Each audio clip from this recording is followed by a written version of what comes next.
नमस्कार दोस्तों, मैं हूं दीपक चौरसिया और मेरे इस सोशल मीडिया मंच पर आपका स्वागत है। आज एक शॉर्ट वीडियो इस बात के लिए कि यूट्यूबर्स, व्लॉगर्स या टिकटॉकर्स जो भी जिस फॉर्मेट में भी या इंस्टा पर आप रील बनाते हैं तो आप सावधान हो जाइए। कहीं ऐसा तो नहीं है कि आप किसी खुफिया एजेंसी का हथियार बनते जा रहे हैं। मैं ये वीडियो जानबूझकर पोस्ट कर रहा हूँ, ये आपको बताना चाह रहा हूँ कि कैसे ज्योति मल्होत्रा नाम की एक व्लॉगर या ये कहें यूट्यूबर जो कि ट्रैवल विद जो नाम का चैनल चलाती थी, पाकिस्तानी खुफिया एजेंसी ISI के शिकंजे में इस तरीके से आ गई कि अब उसे जेल की हवा खानी पड़ रही है।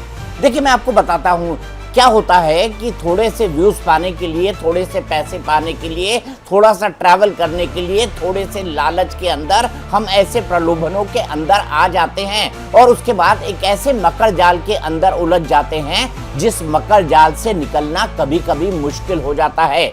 ज्योति मल्होत्रा को इंटेलिजेंस एजेंसीज आज से नहीं ट्रैक कर रही हैं, उसे तब से ट्रैक किया जा रहा है जब से वो 3 बार पाकिस्तान गई थी। उसके कई वीडियो भी पाकिस्तान जाने के सोशल मीडिया पर वायरल हुए हैं और उसने अपनी जो जासूसी की पूरी कहानी है। अब देखिए नादानी कितनी थी उसके अंदर। अब मैं ज्योति मल्होत्रा को इतना नादान भी नहीं कहूँगा कि उसको पता नहीं है कि भारत और पाकिस्तान के बीच के संबंध कैसे हैं। अगर पाकिस्तानी किसी एक व्यक्ति से आप ओवर फ्रेंडली हो रही हैं और ओवर फ्रेंडली होने के बाद इस व्यक्ति का नाम क्या था, दानिश, इसे क्या डिक्लेयर कर दिया गया है, इसे पर्सन नॉन ग्राटा डिक्लेयर कर दिया गया है, यानी भारत में अब अवांछित घोषित कर दिया गया है। इसी शख्स ने एक पूरा नेटवर्क तैयार किया था जिसके अंदर कई जासूस थे और ज्योति मल्होत्रा को वो एक एसेट के तौर पर डेवलप कर रहा था। ज्योति न केवल 3 बार पाकिस्तान गई थी बल्कि इसके अलावा बाली गई थी, इसके अलावा थाईलैंड गई थी और इसके तमाम सबूत उसके सोशल मीडिया अकाउंट पर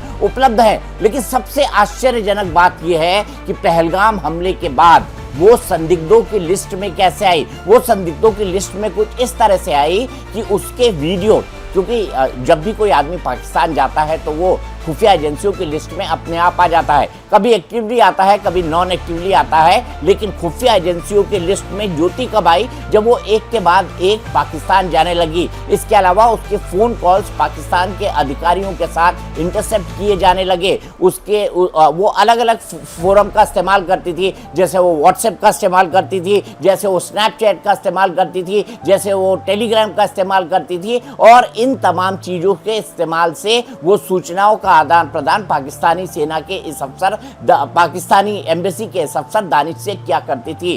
ज्योति मल्होत्रा ने खुद ने एक वीडियो अपने ब्लॉग पर पोस्ट किया है जिसमें वो पाकिस्तानी हाई कमीशन की इफ्तार पार्टी के अंदर जाती है। उस इफ्तार पार्टी में वो दानिश से मिलती है, दानिश के साथ इंटरेक्शन करती है, उसकी बड़ी तारीफ करती है कि देखिए सब लोगों को खाना खिला रहे हैं, अभी इन्होंने खुद ने खाना नहीं खाया है बल्कि इन्होंने भी रोजा रखा हुआ है। अब आश्चर्य की बात यह है कि ज्योति मल्होत्रा को गिरफ्तार किए जाने की विरोध भारत में नहीं हो रहा, ये हो रहा है पाकिस्तान के अंदर, क्योंकि पाकिस्तान में जिस व्लॉगर के साथ उन्होंने हिंदुस्तान और पाकिस्तान की बहन का मेलजोल बनाया था, उनका नाम बतूर है, उन्होंने सोशल मीडिया पर लिखा है कि ज्योति मल्होत्रा जो है उनकी गिरफ्तारी बिल्कुल अनुचित है। ज्योति मल्होत्रा कहाँ गई थी, ज्योति मल्होत्रा जिन जगहों पर गई थी उसका भी मैं खुलासा करूंगा। उन्होंने लाहौर के कई वीडियोस डाले हैं, मैं स्टिल्स में आपको दिखाऊंगा। उनका एक जो वीडियो है आई लव लाहौर के सामने एक स्टैंडी लगी हुई है आई लव लाहौर की, जैसे हर शहर के अंदर लगी होती है, ठीक वैसा ही उन्होंने लाहौर के सामने एक वीडियो डाला है। इसके अलावा वो पाकिस्तान के अंदर एक लग्जरी बस के अंदर सवारी करते हुए दिखाई देती हैं। Indian girl in Pakistan, Indian girl in Lahore, Indian girl in Katas Raj temple भी है वहां पर। इसके अलावा Indian girl in luxury bus ride. अब ज्योति को क्या लालच दिया गया? अब सबसे पहले ये बता दूं कि ज्योति पाकिस्तान हाई कमीशन के लोगों से संपर्क में कैसे आई। ज्योति कमोबेश संपर्क में ऐसे आई कि वो ट्रैवल ब्लॉगिंग करती थी, उसने वीज़ा के लिए कुछ लोगों से बातचीत की होगी और जगह के वीज़ा के लिए भी उसने बातचीत की होगी, तो वो ऐसे एक एजेंट से टकराई जिसने उसकी दानिश से मुलाकात कराई। इसी दानिश से मुलाकात के बाद दानिश ने धीरे धीरे ज्योति मल्होत्रा को डेवलप करना शुरू किया ज्योति मल्होत्रा से वो जो जानकारी वो खुद नहीं हासिल कर पाता था, ज्योति मल्होत्रा से वो जानकारी लेता था। इस नेटवर्क में अब तक लगभग 6 लोगों को गिरफ्तार किया गया है, जिसमें एक गिरफ्तारी जो है सोमवार को नूह से हुई है, जिसका नाम तारिफ है। अब ये तारिफ क्या कहता है? ये तारिफ कहता है और ज्योति भी बताती है कि सिम कार्ड के जरिए इन तमाम लोगों को फंसाया जाता था। अब मैं आगे बताऊंगा ये सिम कार्ड का खेल क्या है। दरअसल होता यह था कि सिम कार्ड की मांग की जाती थी पाकिस्तान के अधिकारियों के द्वारा। वो ट्रेवल एजेंट जो अपने लोगों को जियारत करने के लिए या करतारपुर कॉरिडोर भेजने के लिए वीजा ले लेते थे, वीजा लेने के लिए आते थे, उनको जो है विशेष तौर पर निशाना बनाया जाता था। ऐसे कई ट्रैवल एजेंट होते थे, ऐसे कई और भी लोग होते थे जो वीजा लेने के लिए वहां पर आते थे। तो ट्रैवल एजेंट और वीजा पाने वालों की मजबूरी का फायदा उठाकर ये लोग उनको एसेट के तौर पर डेवलप करते थे और एक बार जो इनके ट्रैप में आता था वो ट्रैप में आता चला जाता था। जैसे मैं आपको बताऊं, तारिफ ने क्या बताया? तारिफ ने बताया कि वो वीजा लेने के लिए पाकिस्तान हाई कमीशन गया था और पाकिस्तान हाई कमीशन में जाने के बाद उससे कहा गया वीजा तो आपको मिल जाएगा, लेकिन आपको 2 सिम कार्ड हमको लाकर देने होंगे। अब सिम कार्ड की क्या जरूरत? अगर आप अपने नाम से सिम कार्ड खरीदेंगे तो दस्तावेज तो पूरे आपके होंगे ना। अगर आप किसी तीसरे नाम का सिम कार्ड लेकर इस्तेमाल करेंगे तो आपके वेयर अबाउट्स, आपकी लोकेशन, जासूसी का ये सबसे बड़ा हथियार होता है। आज की तारीख में जासूसी दुनिया में और किसी चीज से नहीं, सबसे ज्यादा सिम कार्ड से होती है। अब ज्योति और तारिफ के जो संपर्क और संबंध है, इनकी जांच की जा रही है, क्योंकि बताया जा रहा है कि इन तमाम लोगों का हैंडलर एक था। तारिफ से थोड़ा आगे बढ़ता हूं, एक बार फिर से ज्योति मल्होत्रा के पास आता हूं।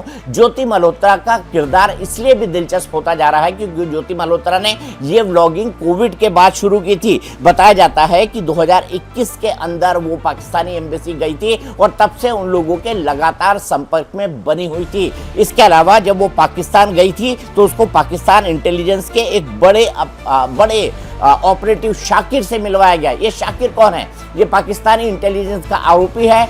इनके और जो ज्योति मल्होत्रा हैं, इनके नंबर आपस में एक्सचेंज हुए। खबर यह है कि ज्योति मल्होत्रा जब बाली पहुंची तो शाकिर भी उनसे मिलने आया। इसके अलावा उसने वहां पर जो दूसरे देशों में जाती थी तो पाकिस्तान के इंटेलिजेंस के जो अधिकारी हैं वो आराम से इन तमाम देशों में ट्रैवल कर सकते थे, तो वो ज्योति से वहां मिलने जाते थे और ज्योति से जानकारी इकट्ठा करते थे। अब यहाँ पर खबर क्या आ रही है? खबर ये आ रही है कि धीरे धीरे इन तमाम लोगों ने जो अपने एसेट और जासूस तैयार किए थे, वो एक से सिरसा एयरबेस की रिपोर्ट, सिरसा की जो एयरफोर्स की बेस है जिसको पाकिस्तान ने हाल ही के हमलों में निशाना बनाया और ये कहा कि हमने सिरसा की इस बेस को पूरी तरह से तबाह कर दिया है। ये जो जानकारी सिरसा की एयरबेस की थी, ये तारिफ से उन्होंने मांगी थी, ज्योति से उन्होंने मांगी थी। ये खबर का निकलकर सामने आ रही है। अब आपको ये लग रहा होगा कि अगर ज्योति मल्होत्रा इंटेलिजेंस एजेंसीज के रडार पर थी पहलगाम हमले के बाद, सबसे पहले आप ये जान लीजिए कि पहलगाम हमले के बाद वो रडार पर क्यों आई। पहलगाम हमले के बाद वो रडार पर इसलिए आई क्योंकि एक आडू वैली में, बेताब वैली में, पहलगाम के अंदर और ये बैसरन की जो जगह है वहां पर इसके वीडियो देखे गए।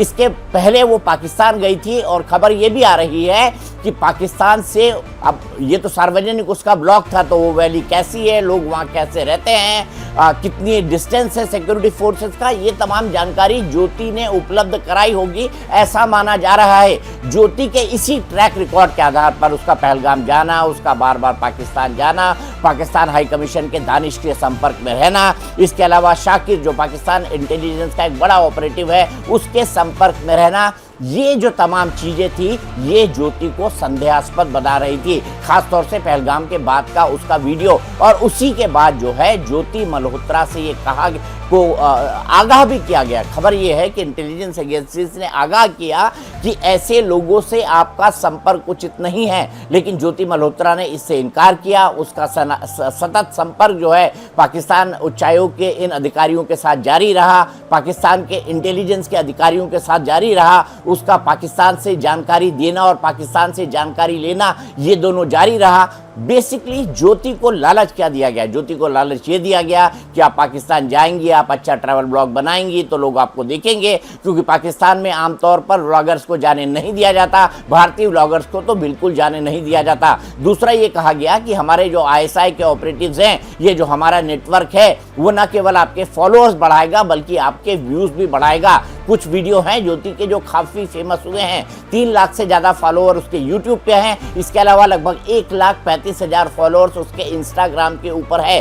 क्या ये सब ISI की मेहरबानी से हुआ है? ये बिल्कुल संभव हो सकता है कि ये तमाम चीज़ें ISI की मेहरबानी से होंगी। तो मैं तमाम यूट्यूबर्स को, तमाम ब्लॉगर्स को, तमाम लोगों को ये बताना चाहता हूँ कि भैया ऐसा है, थोड़ा सतर्क रहें, थोड़ा सावधान रहें। मैं जानता हूँ टिकटॉक भारत के अंदर बैन है, लेकिन अभी भी भारत के अंदर ऐसे कई कंटेंट क्रिएटर्स हैं जो टिकटॉक में इलीगल तरीके से दुबई में अपना कंटेंट अपलोड करते हैं। तो मैं उनको ये चेतावनी देना चाहता हूँ, मैं उनको ये बताना चाहता हूँ कि देखिए, आने वाले समय में आप किसी लंबे चक्कर में ना फंस जाएं। तो ज्योति मल्होत्रा के नाम पर सावधान हो जाइए और चंद व्यूज़ पाने के लिए, चंद वीडियोस पर लाइक्स पाने के लिए या अपने अकाउंट को आगे बढ़ाने के लिए आप ऐसी हरकतों में न फंसे जो देश विरोधी हो। आपका ये वीडियो कैसा लगा? ये मुझे पता है कि मैं बहुत ज़्यादा यूट्यूब के अंदर अभी मेरे पास लाख के ऊपर ही फॉलोअर्स हैं, लगभग 1,13,000 14,000 मेरे फॉलोअर्स होंगे।